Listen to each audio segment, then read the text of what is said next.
Praise the Lord. परमेश्वर आपको बहुत आशीष है। निर्गमन अध्याय 17 वचन 15 यहाँ लिखा है, तब मूसा ने एक वेदी बनाकर उसका नाम यहोवा निसी रखा। मतलब ये कि यहोवा मेरा परम स्थान है, यहोवा ही मेरे जीतने का बैनर है, वो झंडा है। और बाइबल में हम यहोवा के अलग अलग नामों के बारे में देखते हैं और उनमें से एक नाम है यहोवा निसी, और उसका मतलब ये है कि यहोवा ही मेरा झंडा है। और जैसा आप जानते हैं कि हर एक देश, हर एक पार्टी, हर एक जो भी ग्रुप होता है, उनका जो निशानी है वो उनका झंडा होता है। तो पुराने टाइम में जब लोग बड़े बड़े युद्ध लड़ते थे तो उस समय वो लोग अपने झंडे को लेकर आगे बढ़ते थे। ऐसी ही एक घटना है जब एक इंसान था जो रोमन्स के खिलाफ लड़ाई कर रहा था, उसका नाम था कॉन्स्टेंटाइन। तो जो कॉन्स्टेंटाइन है वो हर बार लड़ाई कर रहा था, हर बार हार जा रहा था और वो काफ़ी परेशान था, दुखी था। और उसी दुख में एक बार उसको नींद में एक स्वप्न आया और सपने में उसने क्रूस का निशान देखा। ऑफ कोर्स वो क्रिश्चियन नहीं था, मसीह नहीं था, और यीशु के बारे में भी उसे कुछ नहीं पता था और उसे क्रूस का मतलब भी नहीं पता था। लेकिन अगले दिन जब वो उस बारे में सोच रहा था तो उसके हृदय में गहराई से शांति मिली, गहरी शांति और आनंद में भर गया। और उसने अपने आर्मी के सारे कमांडर से बोला कि आप जो भी अभी झंडा बनाएंगे उन सबको क्रूस के नाम का बनाओ, यानी कि क्रूस सब सारे झंडों पर बना रहे। और उसके बाद उस क्रूस के झंडे को लेकर जब वो आगे बढ़ा तो चमत्कार हुआ। उसके बाद वो कोई भी युद्ध नहीं हारा, हर युद्ध में वो लगातार जीतता रहा और अपने सारे दुश्मनों पे वो विजयी हो गया और पूरे रोम में उसका साम्राज्य हो गया और वो रोम का सम्राट हो गया। और इस सम्राट की जो माँ थी एलिना, वो जानना चाहती थी कि इस क्रूस का मतलब क्या है। और उसने सुना यीशु मसीह के बलिदान के बारे में कि कैसे यीशु ने अपना जीवन दिया और फिर उसने भी अपना जीवन यीशु मसीह के हिसाब से चलाना चालू किया। और इसी तरह से पूरे जो यूरोप कंट्री है, जो पश्चिमी देश है, उन सब में क्रिश्चियनिटी का प्रचार चालू हुआ। और पूरे इज़राइल में भी जो बड़े बड़े चर्चेज उस टाइम में बनाए गए वो सब इसी परिवार के द्वारा बनाए गए। इस पूरी घटना को बताने का मतलब क्या है कि प्यारे भाइयों और बहनों, यहोवा प्रभु यीशु मसीह ही हमारा भी आज वो पवित्र झंडा है, वो पवित्र निशान है। अगर आज हम उसको लेकर चलेंगे तो आज आप भी हर एक युद्ध में जीतेंगे। हो सकता है आपके जीवन में जो युद्ध है वो बच्चों को लेकर है, लंबे समय से आप माता पिता नहीं बन पा रहे हैं, आपके जीवन में लड़ाई है, आपके चारों तरफ दुश्मन है। आप उस युद्ध को जीतना चाहते हैं कि आप उन पर विजयी हो सके। आप उस युद्ध को जीतना चाहते हैं जहां आप बीमारियों से जूझ रहे हैं, अलग अलग बीमारी आपके परिवार में किसी प्रियजन को है या आप परेशान हैं। आप विजयी होना चाहते हैं हर तरह के शारीरिक दुख से, या फिर आप एक लंबे समय से एक अच्छी नौकरी की तलाश में हैं, अपने जीवन में आर्थिक वृद्धि चाहते हैं, आर्थिक रूप से आप काफ़ी कमज़ोर हो गए हैं और आपको अपने कर्जों से मुक्ति चाहिए। आप इस लड़ाई को जीतना चाहते हैं। परिवार में जो झगड़े हैं, परिवार में जो मनमुटाव हैं, आप उनसे आज़ादी चाहते हैं। आप चाहते हैं कि वो सारे ख़त्म हो सके और आप विजयी हो सकें, एक शांति और प्रेम और दया की परिवार हो सके जिसमें प्रेम और शांति बनी रहे। आप चाहते हैं कि आपके बच्चे आपकी बात मानें। आप चाहते हैं कि आप अपने माता पिता का कहना मान सकें।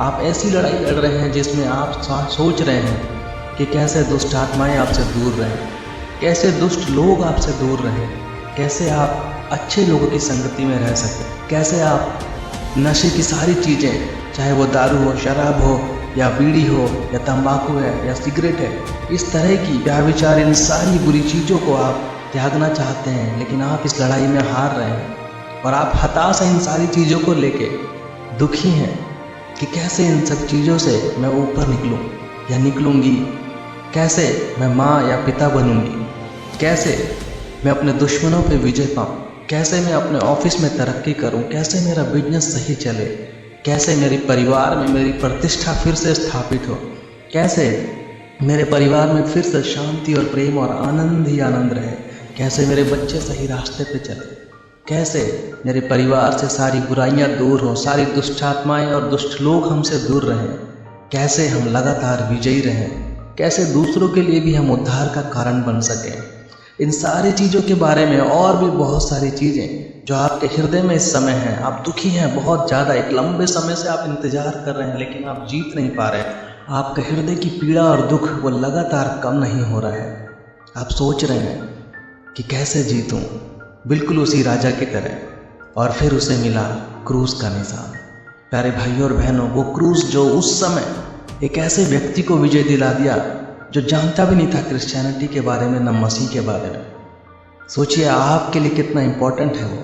इसलिए ज़रूरी ये है आज कि हम भी आज उस क्रूस को महिमा दे सकें, उस बलिदान को महिमा दे सके जो यीशु ने हमारे लिए दिया, ताकि हम एक अनंत जीवन जी सकें, एक खुशी का जीवन जी सकें, एक पवित्र जीवन जी सकें। तो इस समय आप जो कुछ भी ट्राई कर रहे हैं, किसी भी तरह से अपने जीवन को सही करने के लिए, आगे बढ़ने के लिए, और आप हार रहे हैं, तो इसी समय सब कुछ छोड़कर यीशु के उस पवित्र क्रूस को उठाइए, अपने हृदय में उस क्रूस को स्थापित कीजिए, और आप देखेंगे कि आज और इसी समय से ही आपके जीवन में परिवर्तन आएगा। आप सिर्फ और सिर्फ जीतेंगे, हारेंगे नहीं, क्योंकि क्रूस कभी भी हारता नहीं है।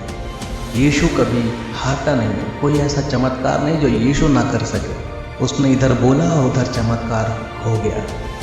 प्यारे भाइयों और बहनों, पूरा विश्वास रखिए उस मसीह पर, प्रभु यीशु मसीह पर, और उस विश्वास के साथ आइए हम प्रार्थना में आगे बढ़ते हैं। धन्यवाद धन्यवाद धन्यवाद प्यारे प्रभु यीशु मसीह, इस समय धन्यवाद करता हूँ आपका प्रभु कि आपकी उपस्थिति है इस समय प्रभु। आपके उस पवित्र क्रूस को हम परमेश्वर स्वीकार करते हैं और उसको नमन करते हैं परमेश्वर। आपके उस पवित्र लहू के लिए जो आपने बहाया है परमेश्वर, हम बहुत आभारी हैं। और परमेश्वर, सिर्फ आप ही हैं जो उस लहू को बहाकर क्रूस पर हमें हमारे पापों से आपने आज़ादी दिलवाई। प्रभु इस समय आपको याद करते हैं हम सभी भाई बहन, और आपके करीब आते हैं, क्योंकि आप ही वो पवित्र ध्वज हैं जो हमें आज़ादी दिला सकते हैं। आप ही वो पवित्र ध्वज हैं जो हमें विजयी दिला सकते हैं। आप ही वो पवित्र ध्वज हैं जो हमारी सारी मनोकामनाओं को पूरा करेंगे और हमें हर एक दुख, बुराई और बुरे लोगों से दूर रखेंगे। इस समय प्रार्थना करना चाहता हूँ परमेश्वर, हर एक भाई बहन के लिए जो इस समय संतान प्राप्ति के लिए परमेश्वर इंतजार कर रहे हैं बहुत समय से, उन सब पर आशीष कीजिए प्रभु। आपके पवित्र क्रूस के द्वारा, आपके पवित्र लहू के द्वारा उनके जीवन में बदलाव आए, उनके जीवन में परमेश्वर वो सारे रास्ते खुल सकें, जो भी उनके शरीर में परेशानी है वो खत्म हो सके और वो माता पिता बन सके। उन्हें वो सुख दीजिए परमेश्वर आज और अभी से आपकी आत्मा के द्वारा। परमेश्वर इसी समय दया कीजिए उन सारे भाई बहनों को जो शारीरिक दुख में हैं, जिन्हें परमेश्वर किसी भी तरह की बीमारी हो रही है, किसी भी तरह की तकलीफ है शरीर में, उन्हें पूरी तरह से आज़ादी दीजिए परमेश्वर।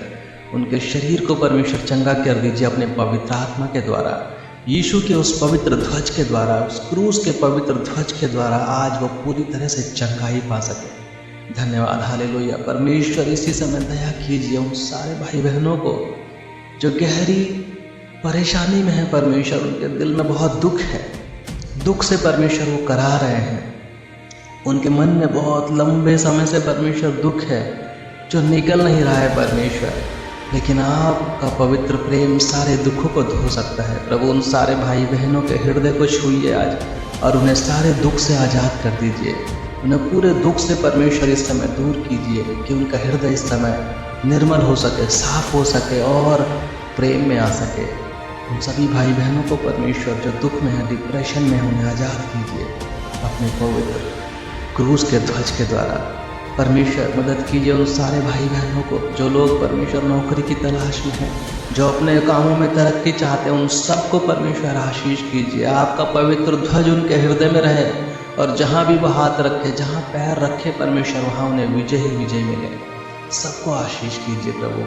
सारे विश्वासी भाई बहनों को इस समय मदद कीजिए उनको भी जो लोग कर्जों में हैं परमेश्वर, जो इस समय पैसों को लेकर परेशान हैं परमेश्वर, खोल दीजिए उन झरोखों को कि उन्हें चमत्कारिक ढंग से परमेश्वर पैसों की प्राप्ति हो, उनके सारे कर्जे खत्म हो सके प्रभु, और वो आपकी जय जयकार कर सकें, आपके नाम की महिमा कर सकें। सबको परमेश्वर इसी समय आशीष दीजिए प्रभु। इसी समय हर एक भाई बहन जो इस प्रार्थना को सुन रहा है वो अपनी आशीष को परमेश्वर मिस ना करे, खोए ना, लेकिन उसे पूरा 100 गुना मिले। प्रभु हर एक भाई बहन जिनके परिवारों में इस समय दुष्ट आत्माएं हैं परमेश्वर, दुष्ट लोग उनके आसपास हैं, परिवार के लोगों को गलत रास्ते पे ले जा रहे हैं, बुरी आदतों में ले जा रहे हैं, उन्हें आज़ाद कीजिए यीशु। आपके दया के द्वारा प्रभु होने दीजिए कि वो आपके क्रूस को संभाल सके अपने हृदय में, आपके उस क्रूस रूपी ध्वज को लेकर चल सकें और जीत सकें परमेश्वर। हर एक बुराई पे, बुरे लोगों पे, दुष्ट आत्माओं पे, बुरी आदतों पे, हर एक इस समय परमेश्वर उन पे विजय पा सकें। सबको शक्ति और सामर्थ्य दीजिए परमेश्वर कि वो विजयी हो सके, इन सारी बुराइयों से बाहर आ सकें और आपकी महिमा हो सके।